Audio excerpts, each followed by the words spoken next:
ഏതെങ്കിലും ഒരു കാര്യത്തിൽ കഴിഞ്ഞ 5 വർഷക്കാലം വിദ്യാഭ്യാസ വകുപ്പിനെ വിമർശിക്കാൻ നിങ്ങൾക്ക് കഴിയുമോ? ഒരൊറ്റ കാര്യം, ഇതൊരു ചലഞ്ചായി തന്നെ എടുക്കണം. ഒരാൾക്കെങ്കിലും ഒരു കാര്യത്തിൽ ശിവൻകുട്ടി എന്ന വിദ്യാഭ്യാസ മന്ത്രിയെയും ആ വകുപ്പിനെയും നിങ്ങൾക്ക് പ്രതിക്കൂട്ടിൽ നിർത്താൻ പറ്റുന്ന ഒരൊറ്റ സംഭവം പോലുമില്ല. എന്നിട്ടാണ് ഇന്ന് പ്രവേശനോത്സവം നടന്ന മുഴുവൻ സദസ്സുകളിലും മന്ത്രിമാര് പറഞ്ഞു പരത്തുന്നത് നമ്മൾ കേട്ടു. ഒരു ദിശാബോധമില്ലാതെയാണ് കുട്ടികൾ മുമ്പോട്ട് പോകുന്നത്. അടിമുടി മാറണമെന്ന്. എന്താണ് മാറേണ്ടത്? എന്താണ് അടിമുടി മാറേണ്ടത്? യാതൊരു തരത്തിലുള്ള പ്രശ്നങ്ങളും ഇല്ലാതെ പോകുന്ന ഒരു വകുപ്പിനെ കൃത്യമായി പ്രശ്നത്തിലേക്ക് കടത്തിവിടുന്നു. അതിനെ കഴിഞ്ഞ കാലത്തിന്റെ നല്ലതിനെ മാറ്റിമറിക്കാൻ നോക്കുന്നു എന്നുള്ളതല്ലാതെ ഒന്നും അതിനെക്കുറിച്ച് പറയാനില്ല എന്നുള്ളതാണ്. എത്രയെത്ര കാര്യങ്ങൾ നമുക്ക് കൂട്ടി വായിക്കാൻ കഴിയും. എത്ര ആവശ്യം, എത്ര ആവർത്തി നമ്മൾ ചർച്ച ചെയ്തു.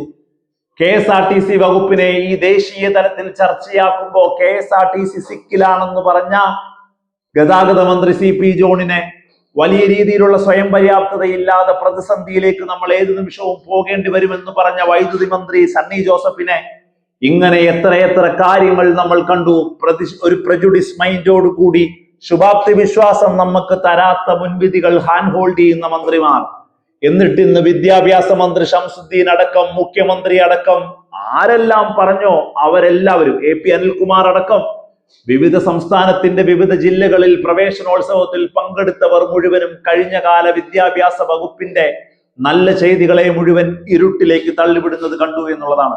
ഒന്നേ ഇതിന് മറുപടി പറയാനുള്ളൂ. ശിവൻകുട്ടിയുടെ, സാക്ഷാൽ ശിവൻകുട്ടിയുടെ ഫേസ്ബുക്ക് പോസ്റ്റ്, എന്റെ കുട്ടികൾ നന്നായി പഠിച്ചു മുന്നേറുക, ശിവൻകുട്ടി മാമൻ നിങ്ങളോട് കൂടെയുണ്ട് എന്ന് പറയുന്ന ആ ഫേസ്ബുക്ക് പോസ്റ്റ് ഏതെങ്കിലും ഒരു തരത്തിൽ വിദ്യാഭ്യാസ വകുപ്പിനെ അടിച്ചമർത്താൻ ശ്രമിച്ചാൽ, കുട്ടികളുടെ ഏതെങ്കിലും രീതിയിലുള്ള ദിശ തെറ്റിക്കുന്ന പ്രവർത്തനങ്ങൾ ഉണ്ടായാൽ, ഏതെങ്കിലും തരത്തിൽ വിദ്യാഭ്യാസ വകുപ്പ് പ്രതിക്കൂട്ടിലേക്ക് പോകേണ്ട അവസ്ഥ വന്നാൽ, ശക്തമായി പ്രതിഷേധത്തോടെ പ്രതിപക്ഷത്തിന്റെ ശബ്ദമായി ശിവൻകുട്ടി ഒരു MLA അല്ലെങ്കിൽ പോലും ഒരു നേതാവായി കഴിഞ്ഞ 5 വർഷം കുട്ടികളെ കൊണ്ട് അപ്പൂപ്പൻ എന്ന് വിളിപ്പിച്ച ഒരൊറ്റ കാര്യം കൊണ്ട് തന്നെ ഉറപ്പിച്ചു പറയാൻ കഴിയും, സാക്ഷാൽ ശിവൻകുട്ടി ശക്തമായ ശബ്ദമായി ഉണ്ടാവും കുട്ടികൾക്ക് വേണ്ടി എന്നുള്ളതാണ്.